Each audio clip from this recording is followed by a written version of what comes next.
जय हिंद students, welcome to study for civil services. कैसे हैं आप सभी लोग? उम्मीद करता हूँ सभी बहुत ही बढ़िया होंगे।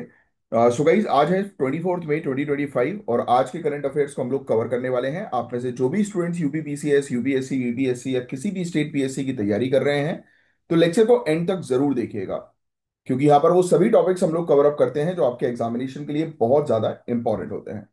और ये है हमारे ज्ञान सर, और ज्ञान सर का गाइस स्पेशल पेड बैच आप लोगों के लिए अवेलेबल है। इन दिए गए नंबर पर कांटेक्ट करके आप बैचेस को ज्वाइन कर सकते हैं। अगर आप यूपीपीसीएस, बीपीएससी, यूकेपीएससी, आरओईआर और BEO, UP triple SC exam या फिर इवन हरियाणा, राजस्थान या छत्तीसगढ़ पीएससी की तैयारी कर रहे हैं, तो आपके लिए बैचेस अवेलेबल हैं। आपको जस्ट कॉल करना है, बताना है कि आप कौन से एग्जाम की तैयारी कर रहे हैं, और उस अकॉर्डिंग आपकी प्रॉपर तैयारी करवाई जाएगी। और ये है आज के टॉपिक जिनको एक एक करके हम लोग कवर अप करेंगे, और मैं चाह रहा हूं कि आप अपने साथ पेन और पेपर लेकर बैठें, क्योंकि टॉपिक्स को आपको ध्यान से सुनना है, और टॉपिक्स के दौरान जो इंपॉर्टेंट चीजें होंगी वो मैं आपको बताऊंगा, जो आपको नोट डाउन करना है। तो आइए पहले मैं आपके कमेंट जो है वो देख लेता हूं। तो आयुष गुप्ता ने बिल्कुल आंसर जो है अपने दिए हैं, इवन अपने आकलन वगैरह भी जो है उन्होंने प्रोवाइड किया है। बहुत बढ़िया, बहुत बढ़िया। जो आपने नोटिस जो है वो किया, ये बहुत जरूरी है कि अपने आसपास के क्षेत्र में चीजों को नोटिस भी करना है, उस हिसाब वो आपको इंटरव्यू में भी काफी हेल्प करेगा। Very good Ayush Gupta. ईशा ठाकुर, आयुषी सिंह, बहुत शानदार। निहारिका ने एक क्वेश्चन पूछा है कि प्लेलिस्ट जो है वो डिलीट करंट अफेयर्स की कहाँ पर है, तो आपको प्लेलिस्ट वाले सेक्शन में मिल जाएगी। ठीक है।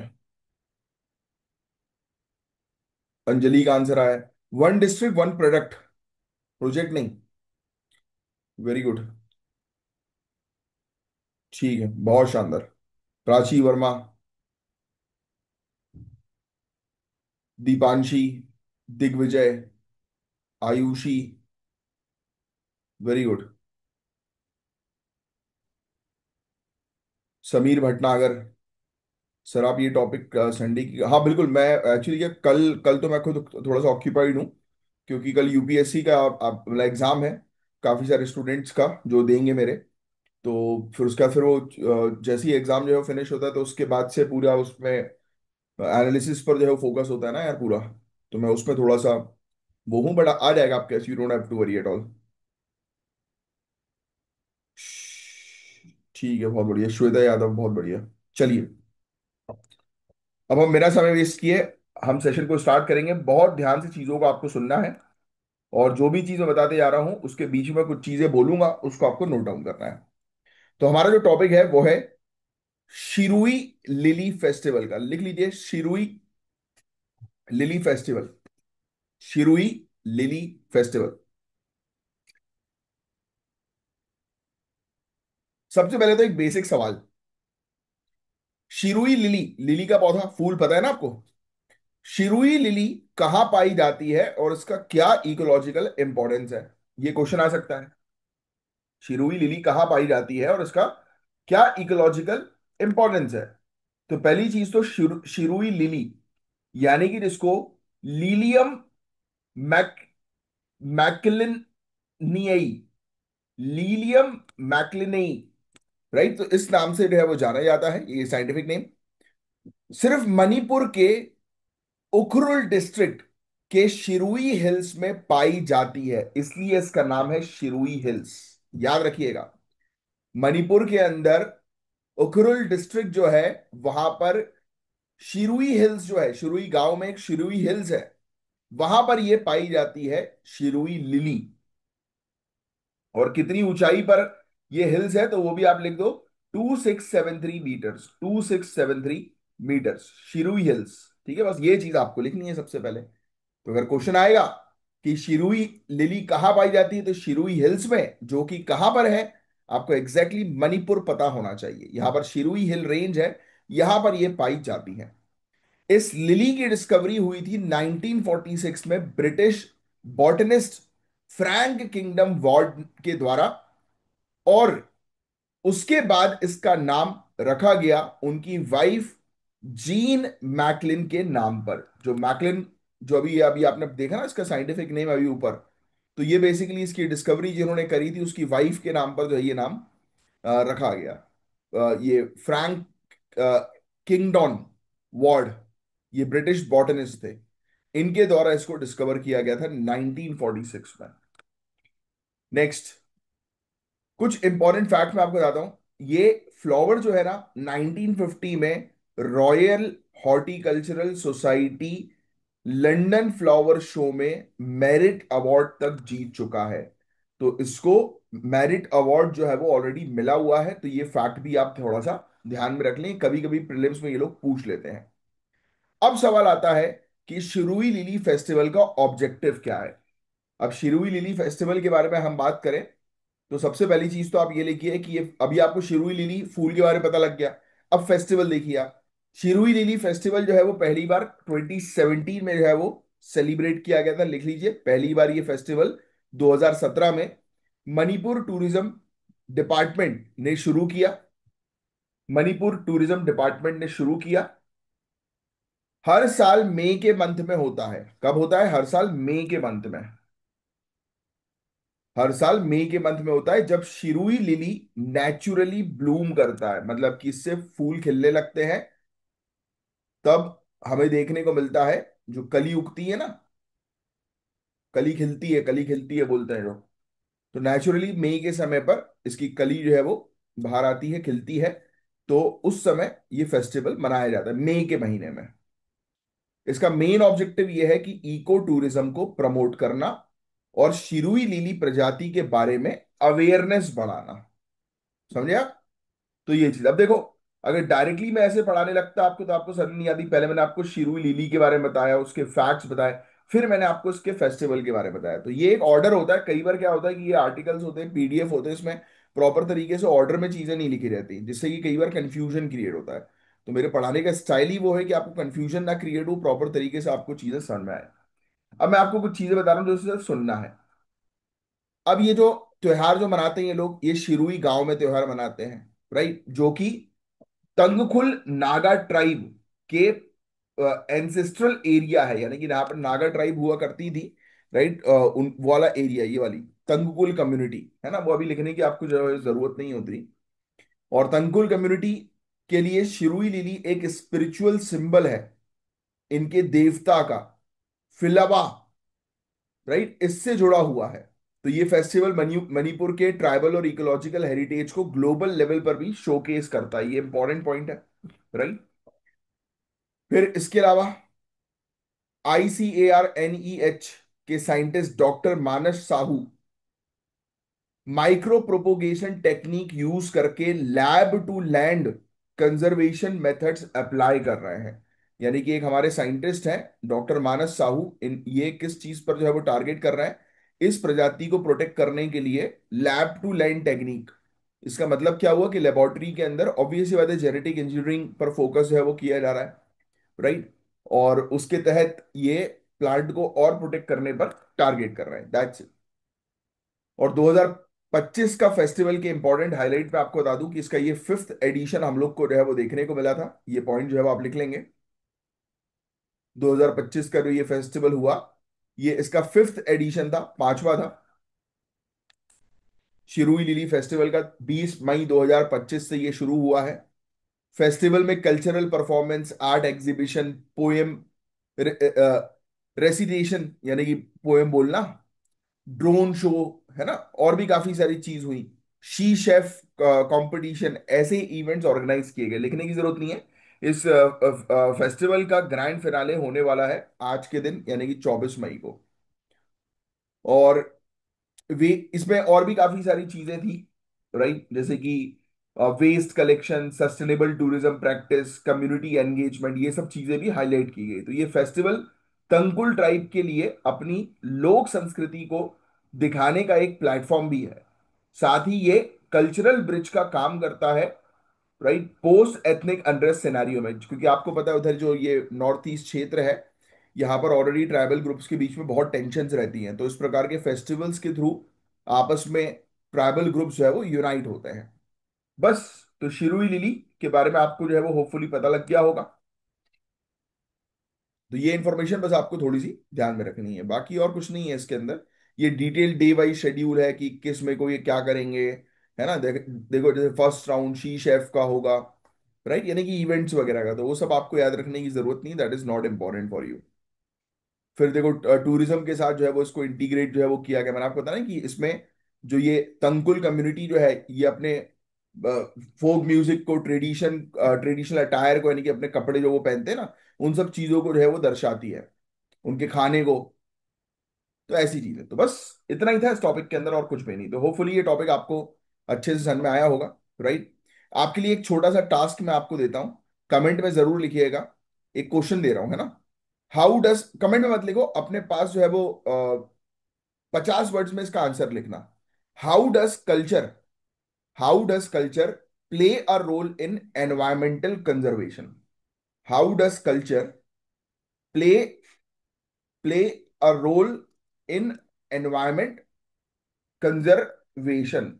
How does culture play a role in environment conservation? Hindi में लिख लो, पर्यावरण संरक्षण में, पर्यावरण संरक्षण में संस्कृति किस प्रकार, संस्कृति किस प्रकार भूमिका निभाती है? 50 शब्दों में इसका आंसर आप बताइएगा।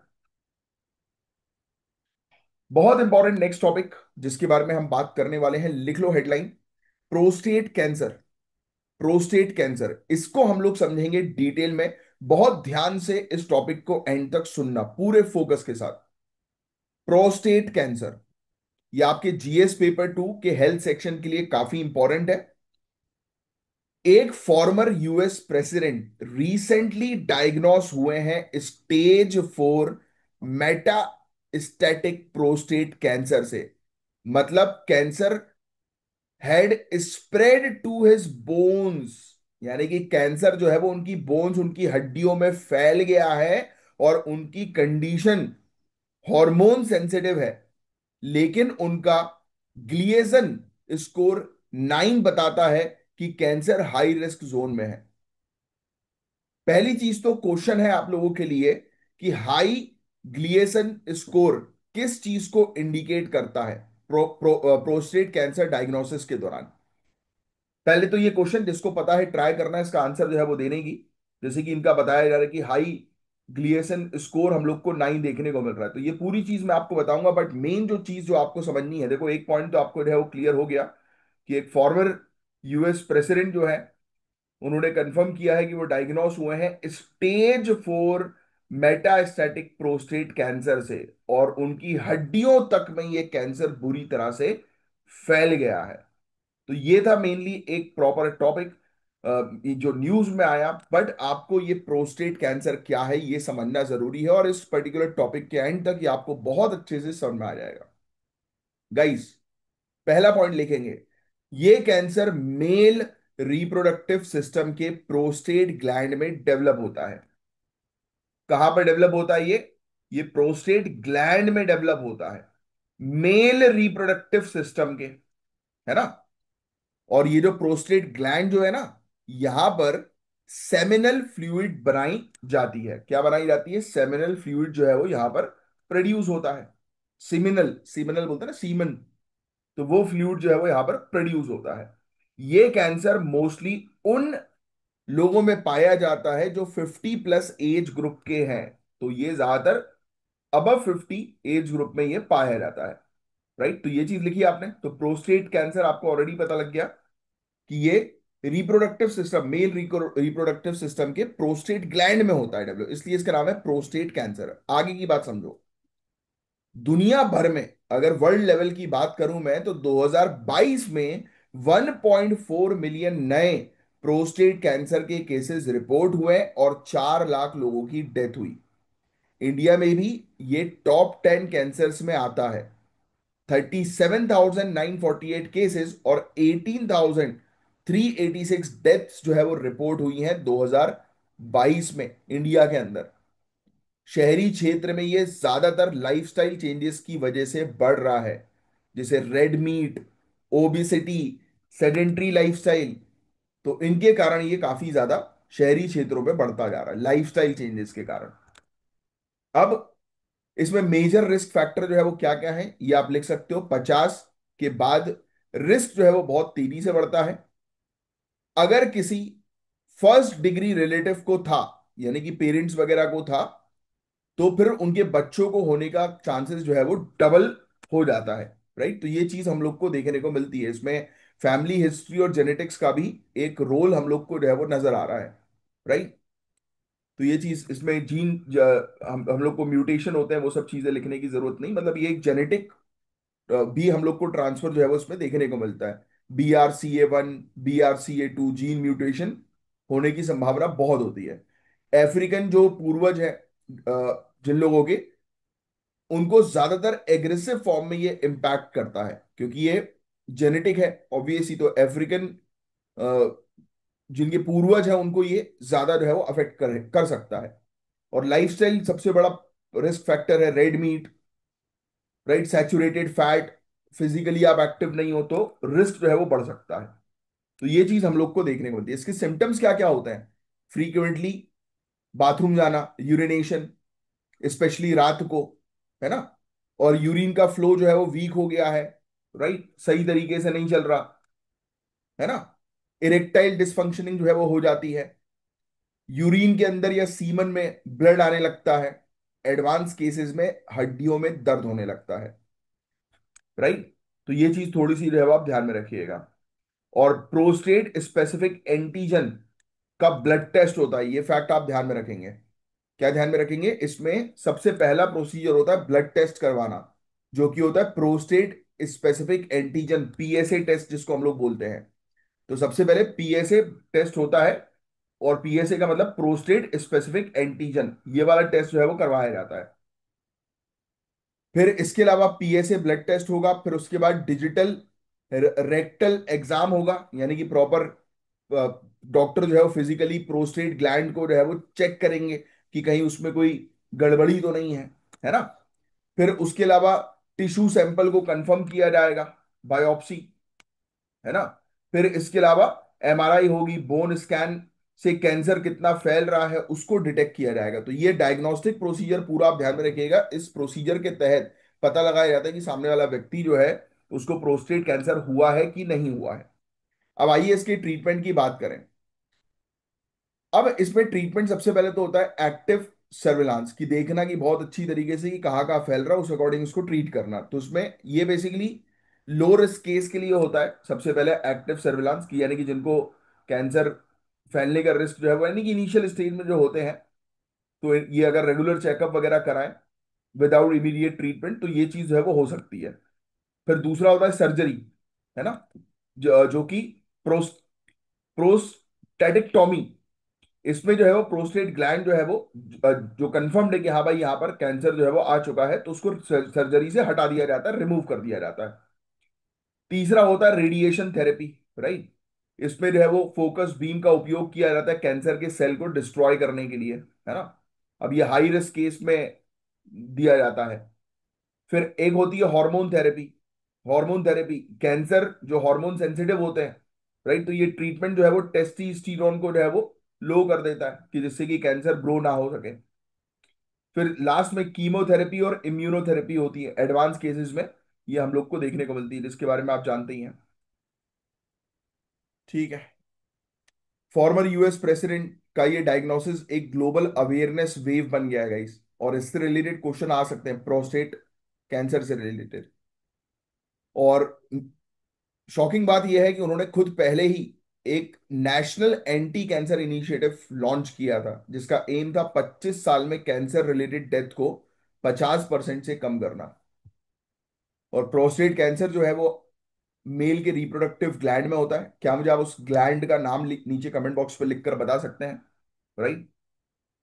तो गाइस, कैंसर अवेयरनेस आपके सिविल सर्विसेज सिलेबस से डायरेक्टली लिंक्ड भी है, हेल्थ सोसाइटी पॉलिसी के इंटरसेक्शन में, है ना। ठीक है। अच्छा, एक सिंपल सा क्वेश्चन है कि क्या इंडिया के अंदर कैंसर स्क्रीनिंग को मैंडेटरी बना देना चाहिए एक सर्टेन एज पर? फॉर एग्जांपल किसी की एज 40 साल से ऊपर हो गई तो मैंडेटरी उसको, भाई जैसे आप गाड़ी खरीदते हो, है तो मैंडेटरी है ना उसको इंश्योरेंस करवाना। बट हमारे लिए ये क्यों मैंडेटरी नहीं है कि हम भी अपना एक रेगुलर रूटीन चेकअप कराएं पर्टिकुलर एज के बाद, है, और उसको रजिस्टर करें? जो रजिस्टर नहीं करेगा उसके खिलाफ कार्रवाई। जैसे पैन कार्ड और आधार कार्ड को लिंक करना है, जिसने लिंक नहीं किया उसको 1000 रुपए लगेंगे, और लग रहा है अभी लोगों के। तो ऐसा कुछ इंडिया में भी होना चाहिए, आपको क्या लगता है? तो बताइएगा मुझे कमेंट बॉक्स पे जो है वो लिख कर। तो ये था पूरा ओवरऑल टॉपिक गाइस, होपफुली आपको पूरी चीज अच्छे से समझ में आई होगी, क्रिस्टल क्लियर। अब जो टॉपिक मैं आपको बताने वाला हूं ये सुनने वाला टॉपिक है, बेंगलुरु का अर्बन फ्लड क्राइसिस। हर बार आप देख रहे हो यार, हर साल जब बारिश होती है तो बहुत सारी हमारी कंट्री के अंदर जो शहर जो होते हैं वो डूब जाते हैं। क्या है उसके पीछे का मेन कारण? ऑब्वियसली आपके दिमाग में इसका आंसर आ ही गया होगा। इसका सबसे बड़ा कारण जो है वो यही है कि आपने सही तरीके से अर्बन प्लानिंग नहीं करी। तो देखो ये टॉपिक जो है वो डिजास्टर मैनेजमेंट और अर्बन के मुद्दों से, शहरों के मुद्दों से जुड़ा हुआ है, काफी इंपॉर्टेंट टॉपिक है। तो सिर्फ 12 घंटों में बेंगलुरु में 130 एमएम से ज्यादा बारिश हुई, जिसकी वजह से कई सालों में सबसे बड़ी अर्बन फ्लडिंग देखने को मिली। सबसे बड़ी अर्बन फ्लडिंग। रिजल्ट क्या हुआ? 3 लोगों की डेथ हो गई, 500 से ज्यादा घर डूब गए, लेक्स जितनी भी झीलें थी ओवरफ्लो हो गई, रोड अंडर पासेस फ्लाईओवर्स बंद हो गए, पब्लिक ट्रांसपोर्ट कोलैप्स हो गया, इलेक्ट्रिसिटी कट हो गई, इमरजेंसी अलर्ट डिक्लेयर कर दिया। देखो आप, बेंगलुरु की ये हालत है। अर्बन और रूरल फ्लडिंग में क्या डिफरेंस है? कोई मुझे कमेंट बॉक्स पे लिख कर बता सकता है कि शहरी क्षेत्र में बाढ़ आना और गांव क्षेत्र में बाढ़ आना, उसमें क्या डिफरेंस है? बहुत सिंपल चीज मैंने पूछी आपसे। आइए समझते हैं अर्बन फ्लडिंग।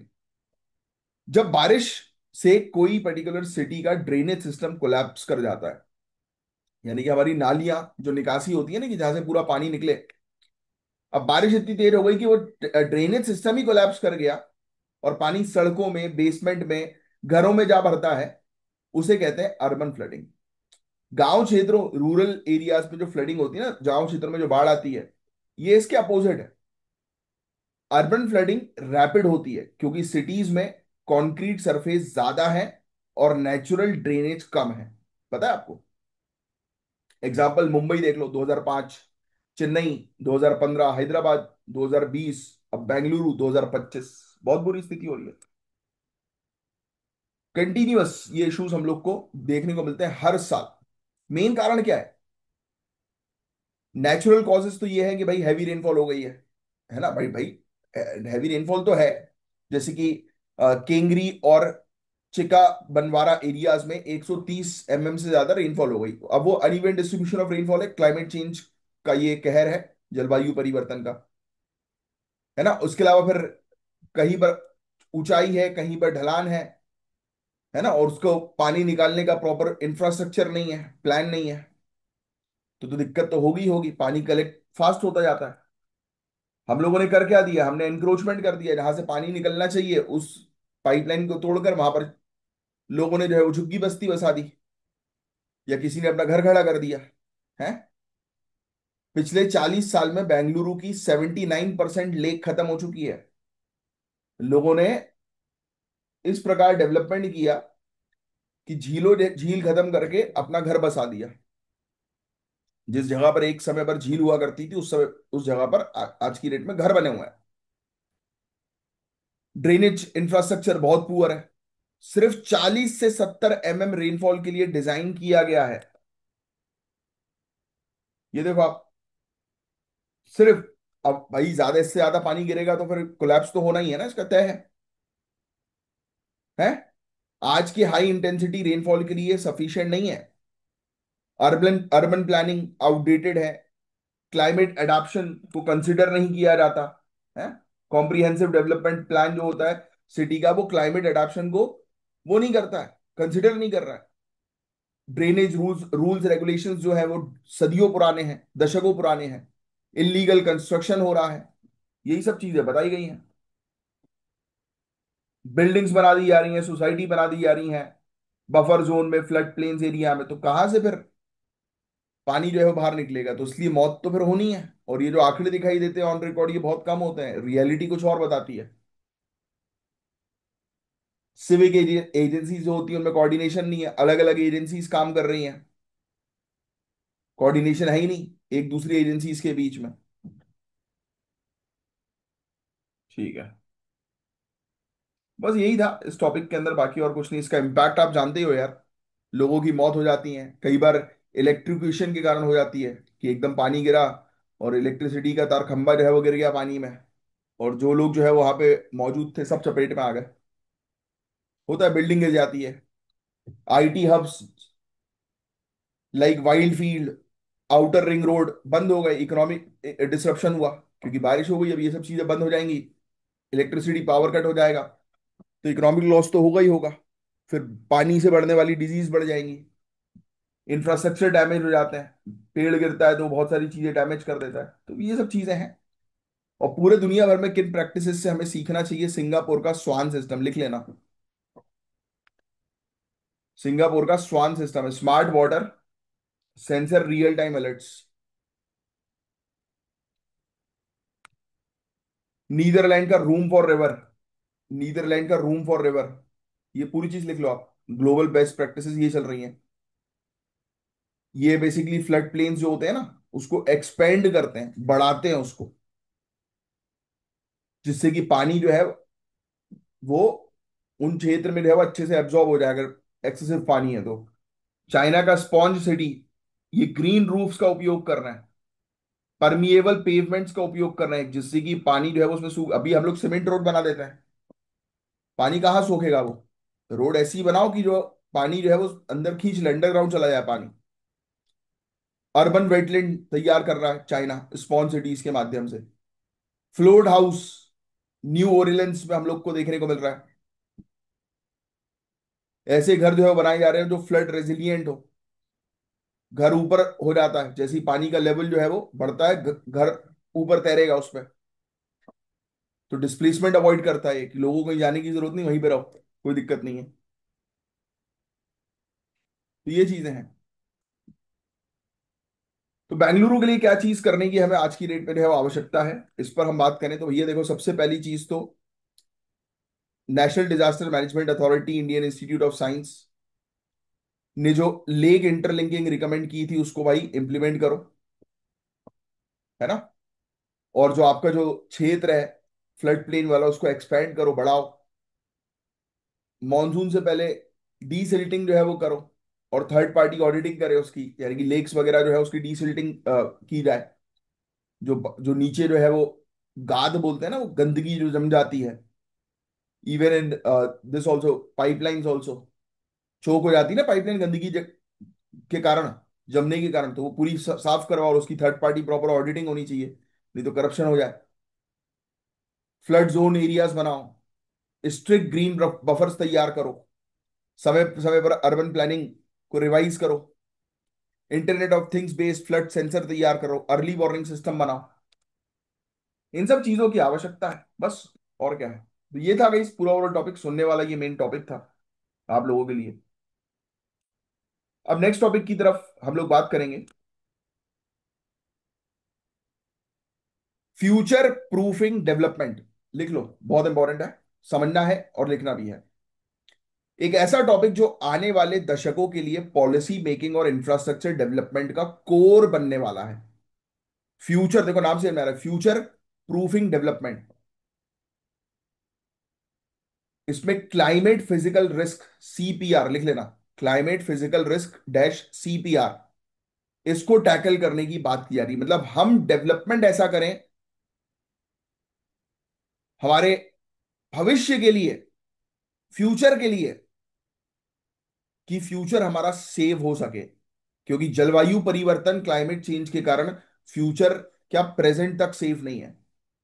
तो ऐसा डेवलपमेंट हो जो फ्यूचर प्रूफ हो, मतलब फ्यूचर प्रूफ, कि हमारा फ्यूचर सेव रहे। तो ये आपके जीएस पेपर 3 के लिए काफी इंपॉर्टेंट है। सबसे पहले समझो क्लाइमेट फिजिकल रिस्क क्या है, जिसकी बात हो रही है, सीपीआर, क्लाइमेट फिजिकल रिस्क।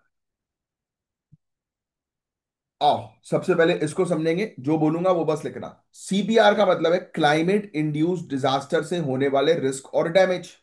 क्या ये लिखने की जरूरत है? भाई क्लाइमेट फिजिकल रिस्क आपको ऑलरेडी पता है भाई, क्लाइमेट से होने वाला रिस्क है, जो डैमेज है, राइट, वही तो सीपीआर है, क्लाइमेट फिजिकल रिस्क। इसमें आते हैं एक्यूट इवेंट, जैसे जब क्लाइमेट का कहर होता है तो बाढ़ आती है, साइक्लोन्स आते हैं, हीट वेव्स आते हैं, मॉनसून का पैटर्न शिफ्ट हो जाता है, सूखा पड़ जाता है, तो ये सब रिस्क है।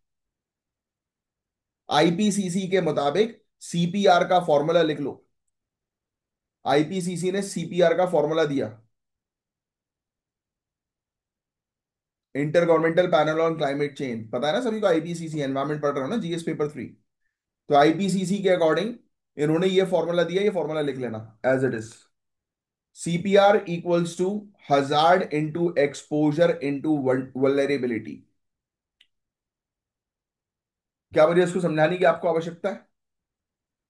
हजार्ड यानी कि डिजास्टर, जो भी हो रहा है, फ्लड हो रहा है, जैसे कि बाढ़, बाढ़ आ गई है ना। एक्सपोजर, उस बाढ़ से कितने लोग, कितना क्षेत्र अफेक्ट हुआ।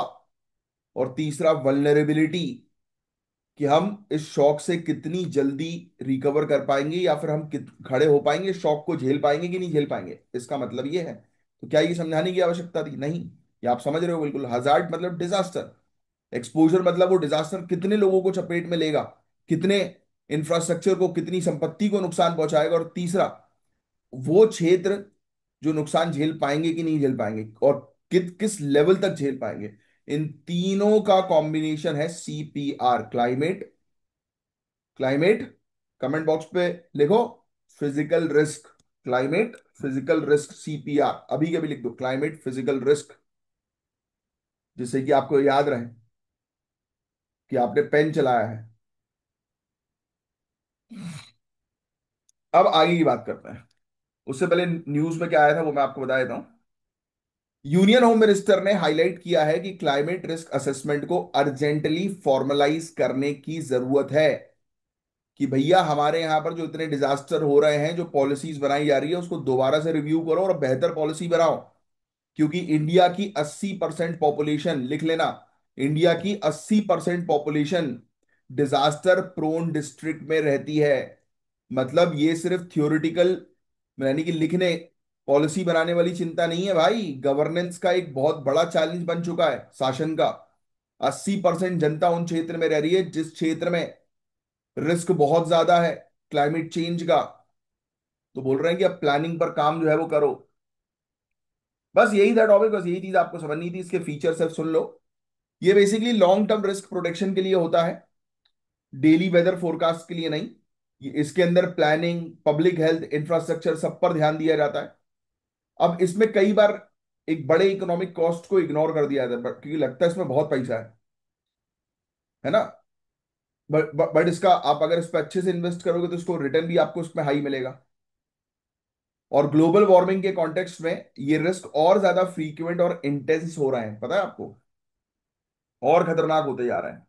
अब आपको कुछ बता दें, कंट्री आज की डेट में जो है वो ISSB S2 और यूरोपियन यूनियन टेक्सोनॉमी का उपयोग कर रही है सीपीआर डिस्क्लोजर्स को मैंडेट बनाने के लिए। मतलब कि सब सिंपली, कि सभी कंट्रीज अपने यहाँ पर जो भी प्लान्स तैयार कर रही हैं,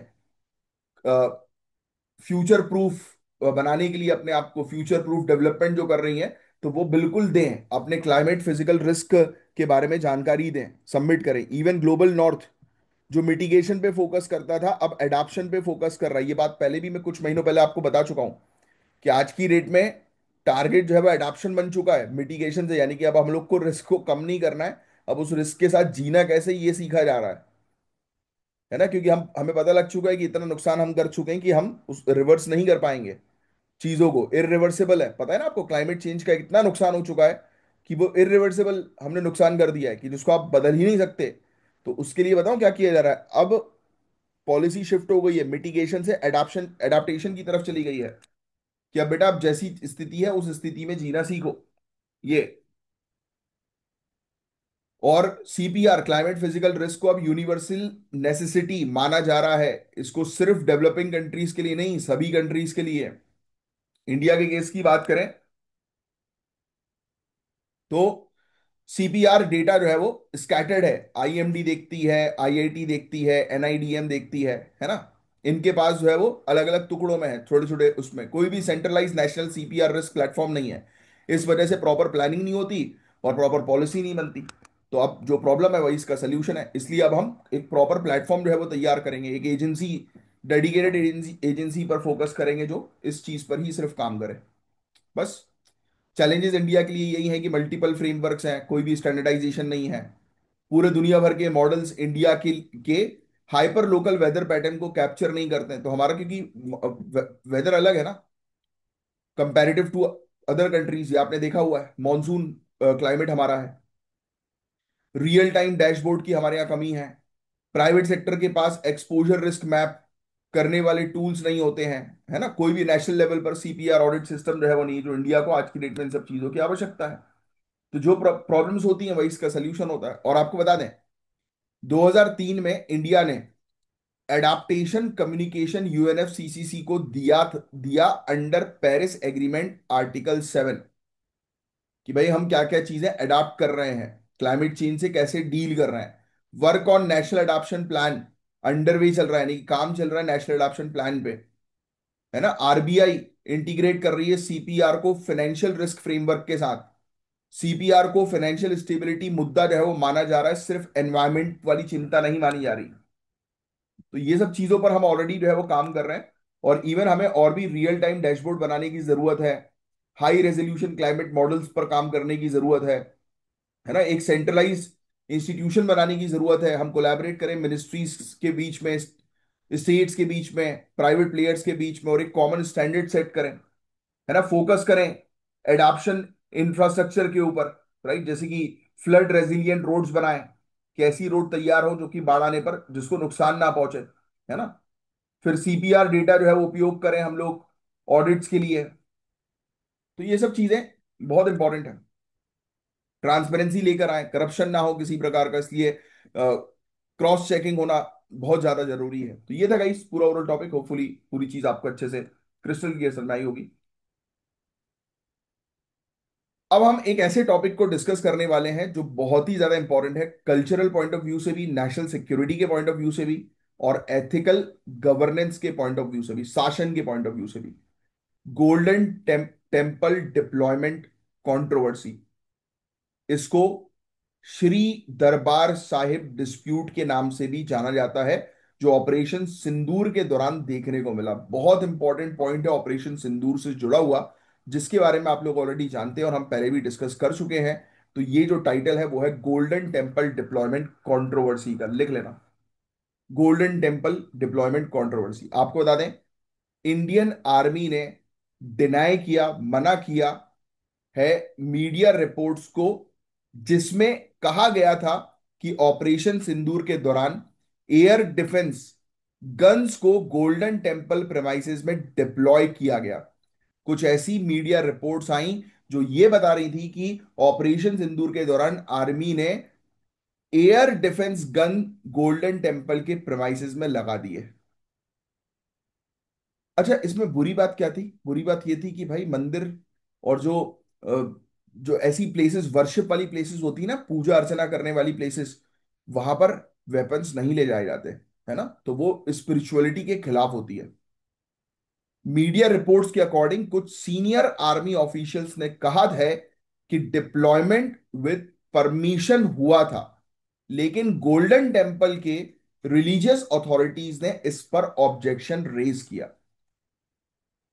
सोचिए, आर्म्ड फोर्स किस प्रकार से बैलेंस करती है ऑपरेशनल नेसेसिटी और रिलीजियस और कल्चरल सेंसिटिविटी के साथ, क्योंकि ये भी बहुत जरूरी है हमारे लिए। नेशनल सिक्योरिटी भी इंपॉर्टेंट है, प्लस साथ ही साथ हमारी कंट्री में रहने वाले लोगों के रिलीजन और कल्चर से जुड़ी जो सेंसिटिव चीजें हैं वो भी इंपॉर्टेंट होती है, जिसको बैलेंस क्रिएट करके रखना है।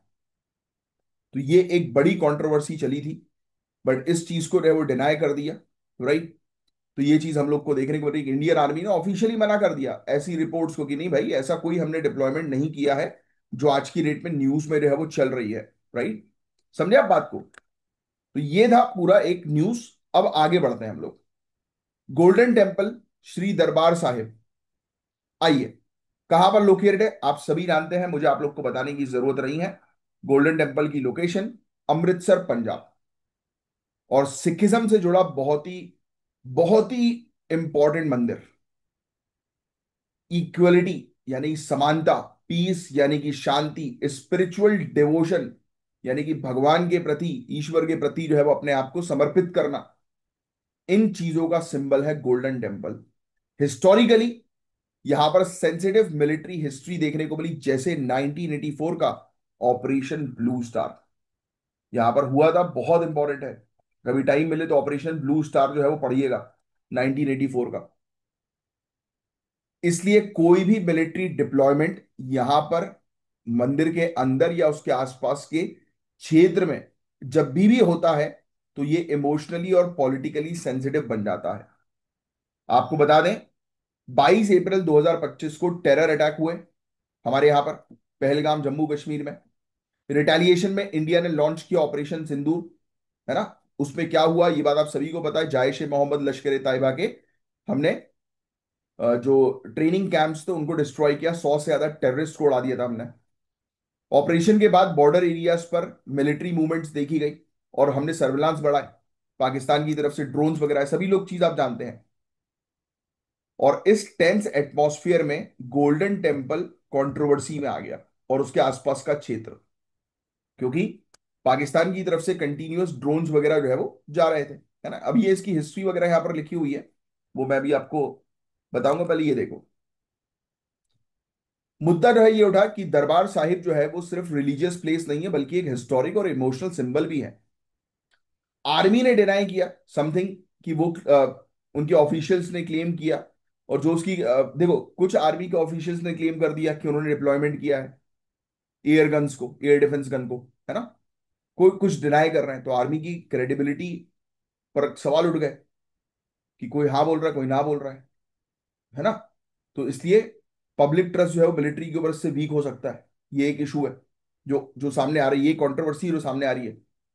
सेंटर डिफेंस फोर्सेस और रिलीजियस बॉडी, उनको क्लियर कम्युनिकेशन प्रोटोकॉल्स जो है वो देने की आज की डेट में आवश्यकता है, राइट। तो ये चीजें हैं। अब एनी बस यही चीज थी गाइस इस टॉपिक के अंदर, ज्यादा इसमें जाने की जो है आवश्यकता नहीं है।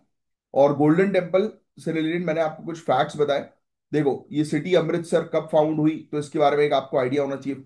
1577 में गुरु रामदास जी के द्वारा, फोर्थ सिख गुरु थे ये, ठीक है। ये फैक्ट बहुत इंपॉर्टेंट है, याद रखिएगा। इसको कंप्लीट किन्होंने करवाया? फिफ्थ गुरु ने, गुरु अर्जन देव जी ने, है ना। तो ये चीज आपको थोड़ी सी ध्यान में रखनी है। हजरत मियान मीर एक मुस्लिम संत था लाहौर का, संत थे लाहौर के, है ना। उन्होंने फाउंडेशन स्टोन रखा यहां पर, आधारशिला रखी, ठीक है।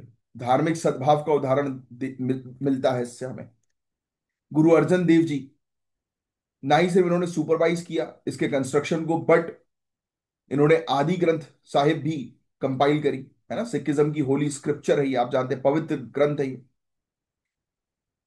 तो ये चीज है बस, दैट्स इट। अब इसके स्ट्रक्चर्स वगैरह रहे वो पूछे जाते नहीं है, बट हाँ ये चीज, इसके आर्किटेक्चरल फीचर पूछे जा सकते हैं कि यहाँ पर क्या क्या चीजें हैं, जो आपको ऑलरेडी आर्ट एंड कल्चर वाले टॉपिक्स में रहो हमारी क्लासेस में पढ़ाया जाता है। मैंने आपको ऑलरेडी बोला है, क्लासेस के लिए आप इन दिए गए नंबर पर कांटेक्ट करिए। बस गाइस इतना ही था ये टॉपिक मेन, आपको इस न्यूज में कंट्रोवर्सी के बारे में जो है पता होना चाहिए कि ये कंट्रोवर्सी आज की डेट में चल रही है, ठीक है। ट्रैकोमा, वेरी इंपॉर्टेंट, क्या है ये मुझे आप बताएंगे इसको पढ़कर। ट्रैकोमा, और आज ट्रैकोमा के बारे में आपको अलग से भी पढ़ना है, और उसको खत्म करना है इंडिया के अंदर। उससे रिलेटेड ये क्वेश्चन है, ट्रैकोमा और उसके एलिमिनेशन से रिलेटेड। बैक्टीरियल पाइथोजन है ये, याद रखिएगा। ये इसका नाम है, ये पूरी चीज लिखना है ना, ये 1 2 3 4 जो स्टेटमेंट्स दिए हुए ना ये पूरे लिखिएगा आप, ठीक है। आंखों में ये वो करता है और अंधा कर देता है, इतना खतरनाक ये पैथोजन है, बैक्टीरियल पैथोजन। महिला जो है वो ज्यादा सफर करती हैं इससे, केयर गिविंग रोल होता है ना इनका, क्योंकि ये इन्फेक्टेड बच्चों के कांटेक्ट में आ जाती हैं। इंडिया ने ट्रैकोमा फ्री अपने आप को 2023 में डिक्लेयर किया था और सर्टिफाई किया मई 2025 में। नेशनल ट्राइकियासिस सर्वे हुआ था 200 डिस्ट्रिक्ट में, उसके बाद ये चीज हुई थी, ये फैक्ट ध्यान में रखिएगा। और पापुआ न्यू गिनिया और मॉरिटानिया, इन्होंने रिसेंटली वैलिडेट किया है अपना elimination, and they were not the first country to do so. India पहले कर चुकी है।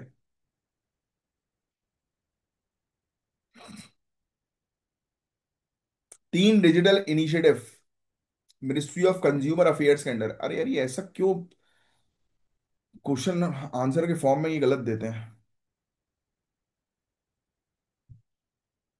डेपो दर्पण इनिशिएटिव, मैं चाहूंगा आप आज इसके बारे में पढ़ेंगे।